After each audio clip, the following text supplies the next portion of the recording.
দেখেন কি মোটা করে দিয়েছে এখানে, পুরো ধান দিয়ে রাখছে একবারে।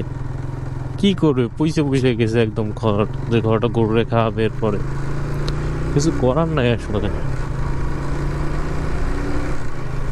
সুন্দর একটা ব্রিজ সামনে, আর দেখেন রাস্তার পর দিয়ে রাখছে ধান। লিনালে যে কিছু বলবো নাই মেয়ে, আমার বললেও কোনো সুযোগ নেই, কজ সামনেও আছে ওই যে এক আন্টি ঘর ইয়া করতেছে, মানে উল্টাচ্ছে রোদেতে নাকি সাইডে নিচ্ছে, তার কিছু একটা এরকম। কিছু বলার নাই আসলে এনাদেরকে। দেখেন যদি একটু বৃষ্টি নামে তাহলে তো পুরা একদম মেসাকার হয়ে যাবে এদিক দিয়ে।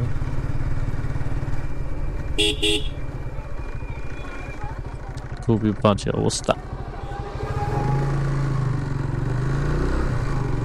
এই রোডটা তো এই রোডটা তো পুরা এরকমই দেখতেছি। এই যে এখান তো ছিল, দেন এই গোছায় রাখছে, এই যে গোছাচ্ছে।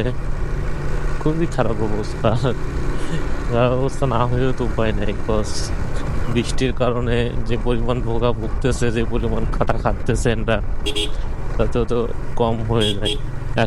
একটা কিচেনের জায়গায় 3টা 4টা কিচেন লাগতেছে, এরকম একটা অবস্থা। এই রোদ এই বৃষ্টি, এই রোদ এই বৃষ্টি, খুবই খারাপ অবস্থা। এই যে উঠায় উঠায় রাখছে এদিকে।